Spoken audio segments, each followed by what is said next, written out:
vous revoyez tout ce qu'on a dit ce matin, tout ce que vous avez manqué, ceux qui n'étaient pas là. Alors, effectivement, on va parler maintenant des stratégies déployées à Polytechnique pour améliorer l'employabilité des diplômés de doctorat. Alors, tout comme on l'a dit ce matin, on travaille ici sur la réussite et l'employabilité, la réussite étant nécessaire à l'employabilité. Et on a 3 niveaux d'accompagnement. Brièvement, le soutien à la réussite, l'accompagnement des étudiants pour leur bien-être et leur réussite, avec un volet pour l'aide aux étudiants internationaux. On en a parlé ce matin. La réussite académique, qui est la réussite du projet doctoral, dont nous allons parler un petit peu plus des accompagnements qu'on fait de ce côté-là, et préparer l'après-doctorat, la gestion de carrière, dont Guylaine va parler. Alors évidemment, ces 3 services-là, ces 3 niveaux d'intervention-là sont interreliés à Polytechnique. On est plusieurs services, on travaille ensemble pour accompagner nos étudiants correctement. Alors, je vais dire brièvement quelques mesures qu'on fait pour l'accompagnement. Ce n'est pas moi qui les fais, alors je vais en parler brièvement. Ensuite, le projet doctoral, et Guylaine va nous parler de ses projets ici en gestion de carrière. Alors, je l'ai dit plus tôt, le soutien à la réussite, l'accompagnement commence par des accompagnements en amont de l'arrivée à Polytechnique. On envoie des courriels, on fait un accueil, tout ça. Les mesures particulières, lorsque les étudiants sont ici, les points d'intervention se font surtout par atelier, par conférence, par formation, gestion des études, gestion du stress, etc. Alors, l'équipe est très active de ce côté-là. Évidemment, l'aménagement pour les étudiants en situation de handicap, aussi les étudiants qui font face à des difficultés d'ordre de stress, etc. Et des initiatives de tutorat et de mentorat. Puis à ce titre, je vais juste vous mentionner une initiative que notre collègue Geneviève a mis en place l'année dernière. Il s'agissait d'un projet pilote de mentorat où elle fait des diades étudiants commençants et étudiants plus vieux à Polytechnique. Alors souvent, le mentor est un doctorant.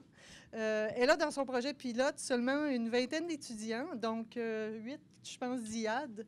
Et elle a réalisé que non seulement ce projet-là aidait beaucoup le mentoré, le jeune étudiant, dans son intégration, mais le doctorant mentor en retire également beaucoup de bénéfices en termes de lui, sa valeur, lui, son assurance dans son projet, son assurance sociale est décuplée. Alors, c'était une belle surprise de son projet. On en a parlé la semaine dernière, je voulais vous mentionner ça. Alors, je vais aller maintenant dans le vif de mon sujet, c'est-à-dire de participer à la réussite du projet doctoral et en particulier des compétences complémentaires à la formation en recherche. Alors, je vais parler des attentes un peu des programmes de doctorat, de notre programme de formation complémentaire obligatoire à Polytechnique et de l'appréciation qu'en font les étudiants. Alors, les attentes sont résumées ici par, en fait, un référentiel qui a été produit à peu près il y a 2 ans. C'est assez quand même récent. Un référentiel des compétences attendues au doctorat. En fait, il n'y a pas grande surprise là, mais on a décidé vraiment de les mettre sur papier et d'identifier vraiment les champs de compétences qu'on attend au doctorat, ainsi qu'effectivement les sous-compétences attendues. Je n'irai pas dans les détails, mais ces compétences-là se situent en 5 groupes, finalement. Les compétences scientifiques, les connaissances de niveau, évidemment. Le regard critique, le jugement qu'on attend à ce qu'un doctorant ait en sortant de son diplôme. En fait, on s'attend à ce qu'un doctorant lise un article avec un regard critique, soit critique sur ce qui se passe autour de lui, qu'il ait évidemment des aptitudes de communication écrite, orale, autant avec ses pairs qu'avec les non-experts, qu'il soit connaissant des aspects normatifs et qui travaille en éthique, évidemment, et enfin, qui soit conscient et responsable de son développement personnel et professionnel. Alors, ce référentiel de compétences-là a été mis sur pied, comme je vous dis, sert d'outil, si vous voulez, aux doctorants, aux encadrants, aux universités pour mettre en place les mesures qui veulent mettre en place pour assister les doctorants dans leurs projets. l'Association des doyens des universités du Québec a adopté aussi un tel référentiel. Alors, on veut évidemment que nos doctorants travaillent dans cette optique-là. Si on va un petit peu plus dans les compétences transversales, c'est là où je vous amène, on veut donner des ateliers, des formations, tout ça, mais qui vont répondre quand même à des besoins qui sont différents au cours du doctorat. On a interrogé nos doctorants, on les observe, tout ça, et on voit bien que les besoins des doctorants, je vous réfère un peu à ce que j'ai montré ce matin au sujet du sondage sur l'encadrement, où on disait que les doctorants identifiaient vraiment des difficultés dans la définition de leur projet de recherche, parfois de définir l'ampleur et les limites du projet de recherche. Alors, évidemment aussi, les doctorants qui arrivent sont pas trop au courant des attentes, des livrables de leur doctorat. Qu'est-ce qu'on va s'attendre d'eux? Évidemment, on veut adresser en tout début des questions de langue qui peuvent être problématiques. Et par contre, les employeurs s'attendent, comme on l'a vu aujourd'hui, puis je n'ai pas besoin de le démontrer, que d'autres compétences à l'extérieur du projet de recherche seront attendues à la sortie du doctorat. On s'attend à ce qu'il y ait une culture d'entreprise. On s'attend à ce que les gens aient un réseau qui soit, en fait, je ne reviendrai pas sur toutes les attentes de l'après-doctorat, mais pour vous dire que notre programme a été conçu pour tenir compte de ces réalités-là. Enfin, les thèmes de nos ateliers sont sélectionnés pour complémenter la formation en recherche. Encore là, on en a parlé.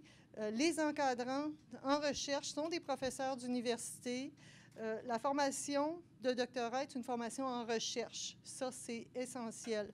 Par contre, on va aller chercher des compétences qui ne sont pas adressées par le projet de recherche. C'est là où est-ce qu'on va être plus efficace dans nos formations complémentaires.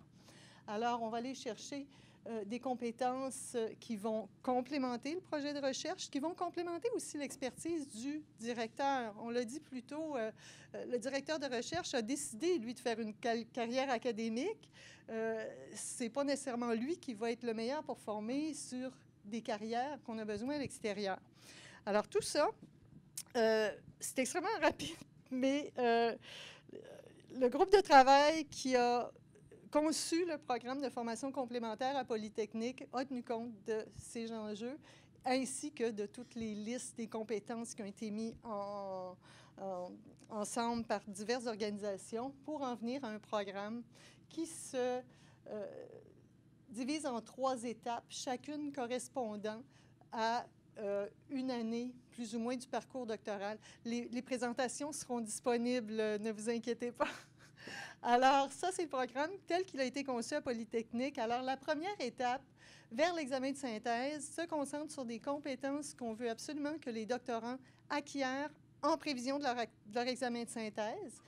La deuxième étape, la troisième année du doctorat, où est-ce qu'on veut que les aptitudes en communication se perfectionnent, les attitudes personnelles aussi en termes de réseautage, en termes de motivation. Et enfin, à la troisième, quatrième année, on va aller donner des ateliers qui sont plus spécifiques à certaines attentes en termes de carrière, par exemple sur la propriété intellectuelle, sur l'enseignement. Alors, voilà. Alors, chacun de ces ateliers-là, en fait, ceux qui sont, je ne sais pas, en caractère gras, existent. Les autres sont en développement. Alors, le programme est quand même assez jeune. L'étape 1, les 4 crédits de ces 4 ateliers-là sont obligatoires maintenant pour tous les étudiants à la première année du doctorat à Polytechnique. Alors, je vais vous en parler un petit peu plus. Alors, ce sont des ateliers d'1 crédit chacun.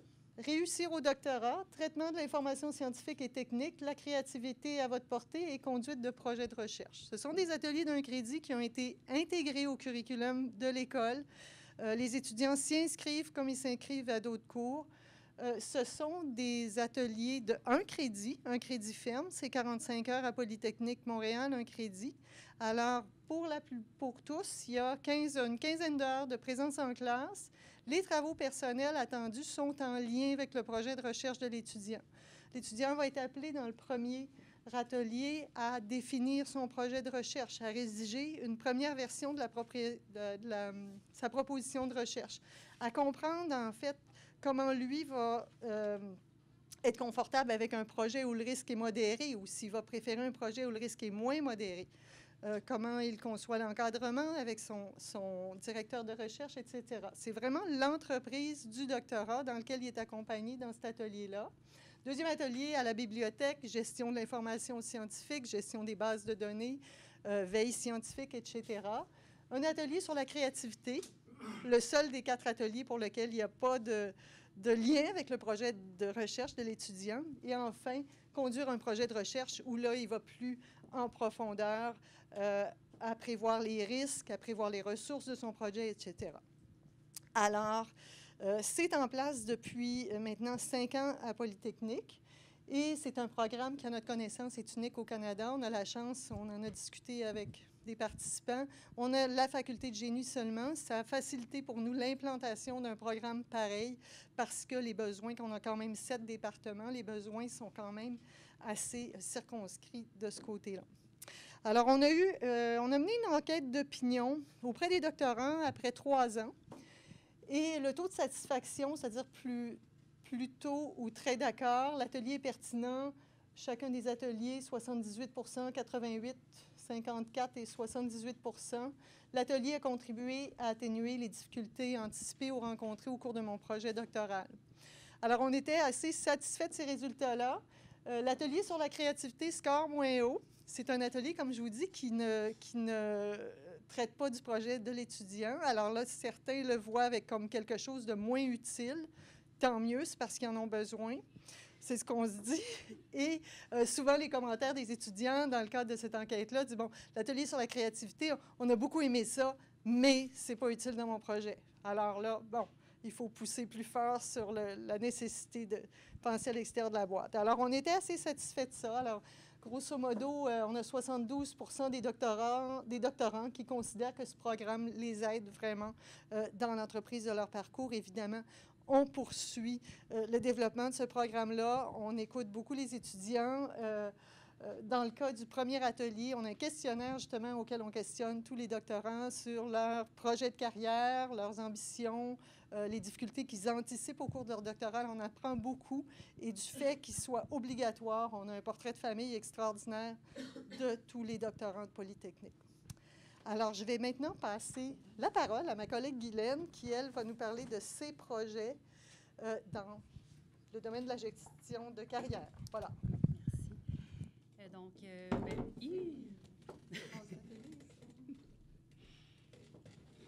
Donc, en complément à ce que Élise vient de vous présenter, donc, comme on le disait ce matin, on a identifié dans mon service des enjeux en lien avec l'insertion en emploi des doctorants.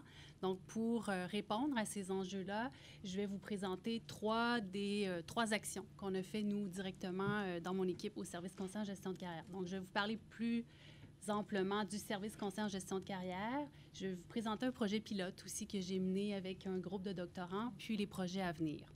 Donc, je te rassure, Jean-Claude, 5 minutes. Donc, tout d'abord, le service conseil en gestion de carrière, bien, c'est une petite équipe de 3 conseillères d'orientation que j'ai choisi, que j'ai engagé, en fait, puis c'est pas pour rien.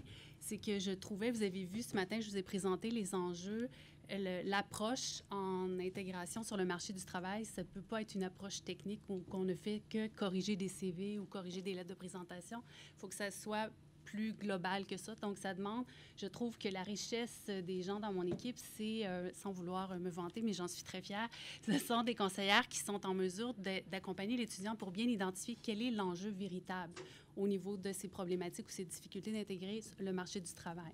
Donc, par exemple, l'étudiant peut venir nous voir, demander un rendez-vous à notre bureau, pensant que sa difficulté, c'est au niveau de son CV, mais quand on échange, quand on discute, quand on explore, on identifie d'autres difficultés, par exemple, comme Laurence l'a mentionné tout à l'heure, en lien avec le fait que le projet de carrière n'est pas tout à fait clair. Donc, c'est difficile de se mettre en action quand le projet de carrière n'est pas défini. Bien sûr, il peut se définir au cours des démarches de recherche d'emploi aussi. Donc, il y a des va-et-vient là, en ce sens-là. Donc, on a un service d'accompagnement qui aide principalement à 2 niveaux. D'abord, au niveau de l'orientation et de la planification de carrière, donc pour aider l'étudiant, le diplômé, à bien préciser son projet de carrière. Puis ensuite, on va l'accompagner dans toutes les démarches, les stratégies de recherche d'emploi pour réussir à se démarquer de sa compétition, finalement, pour les postes recherchés. C'est un service qui est offert sur rendez-vous la plupart du temps. Nous, on rencontre nos étudiants entre 1 à 7 fois en moyenne, parfois plus. Des fois, on les accompagne du début du doctorat jusqu'à la fin. Nous, on offre un service jusqu'à 2 ans après la diplomation. Et sans rendez-vous pour des questions plus ponctuelles. Souvent, ils ont une entrevue le lendemain, donc ils veulent aborder un aspect de l'entrevue pour se sentir plus en confiance. Donc, c'est un service qu'on offre aussi. On offre également des ateliers sur les stratégies de recherche d'emploi, préparation aux entrevues d'embauche, tout ça avec un angle spécifique là, à la carrière doctorale. Ça, c'est pour le service conseil en gestion de carrière. Pour ce qui est du projet pilote, donc en parallèle à mon travail à l'École polytechnique, je fais une maîtrise en orientation avec Jean-Claude, d'ailleurs, qui est mon directeur. Et donc, je profite de mes études en orientation pour tous les projets que j'ai à faire dans le cadre de mes cours, bien, de les faire en lien avec les étudiants et donc avec ma problématique, les problématiques que je rencontre au travail. Donc, ce que j'ai fait, c'est que j'ai mené un groupe de counseling de doctorants, un petit groupe, donc je l'ai fait à 2 reprises, donc 6 à 8 étudiants, pour spécifiquement les amener à se préparer aux entrevues d'embauche après un doctorat. Ce projet pilote-là, c'était 5 rencontres de 3 heures chacune. Et ce n'est pas un atelier où moi, je vais transmettre des connaissances. C'est vraiment, chacun va partager ses expériences personnelles par rapport à ses démarches de recherche d'emploi, avec beaucoup de mise en situation, des jeux de rôle aussi. Donc, je vais les faire des simulations d'entrevue où ils vont être l'employeur, faire passer les entrevues d'embauche à leurs collègues là, dans le groupe et, évidemment, là, des pratiques d'entrevue, etc. Puis, ça a été... au-delà de mes attentes, là, je ne m'attendais pas à ce que ça soit si positif comme résultat. Ce que les étudiants m'ont dit à la fin des deux counseling de groupe, c'est que d'une part, ça brise l'isolement. Vous savez, un projet de doctorat, souvent, on est seul face à soi-même. C'est un moment, ce qu'on m'a dit, c'est un moment où je m'arrête pour réfléchir à ma carrière. Je m'oblige à m'arrêter finalement pour réfléchir à ma carrière. C'est aussi le fait d'être en lien avec les autres étudiants, mais ils s'aperçoivent qu'ils partagent des problématiques, des questionnements communs, donc de ne pas sentir qu'on est seul à avoir ce questionnement-là, ce besoin-là. Le fait aussi de rencontrer d'autres doctorants, ça leur permet d'ouvrir les horizons puis de découvrir d'autres possibilités de carrière auxquelles ils n'auraient pas pensé avec un doctorat. Ça aussi, ce sont des exemples parce que quand ils voient les autres pratiquer les entrevues, bien, ils voient « Ah, tiens, je pourrais présenter ma formation, mon expérience de cette façon-là. Je n'avais pas pensé que je pouvais le faire. » Et je pense qu'il est le plus marquant dans les feedbacks que j'ai reçus, c'est certains qui m'ont mentionné que le fait qu'ils se sentent plus outillés à intégrer le marché du travail, ça le fait en sorte qu'ils ont accéléré la fin de leur doctorat. Donc, ça devrait intéresser nos administrateurs qui se préoccupent par la durée des études, mais en effet, quand on sent que c'est moins, inquiétant, ce qui nous attend après le doctorat, on se sent plus outillé, on se sent plus en confiance, et donc on est plus d'attaque là, pour accélérer la fin du doctorat. Donc, voilà le feedback rencontré, que j'ai reçu. Là. Voilà. Ça, c'est pour le projet pilote. Pour les projets à venir, en fait, il y en a 3. On a d'abord le projet d'engager une 4e conseillère qui sera dédiée aux étudiants du doctorat. L'École polytechnique est sensible et préoccupée par les besoins au niveau de l'insertion en emploi là, des étudiants. Donc, on va travailler à créer ce poste-là. Je veux aussi refaire le projet pilote que je vous ai mentionné de counseling de groupe. Je vais l'offrir à nouveau à l'automne prochain, mais version améliorée, parce que c'est sûr que j'ai vu des points qui pouvaient être enrichis, en fait, de la première version. Et nous avons également un projet d'enquête sur la situation en emploi des diplômés du doctorat. On est presque tout est prêt là, par rapport à notre projet. Il s'agit de le lancer puis de trouver le budget, bon, évidemment, mais ça devrait avoir lieu parce qu'évidemment, toutes les instances de Polytechnique sont intéressées là, à connaître ces résultats-là. J'ai pris plus que 5 minutes, non? C'est bon? Voilà. Merci.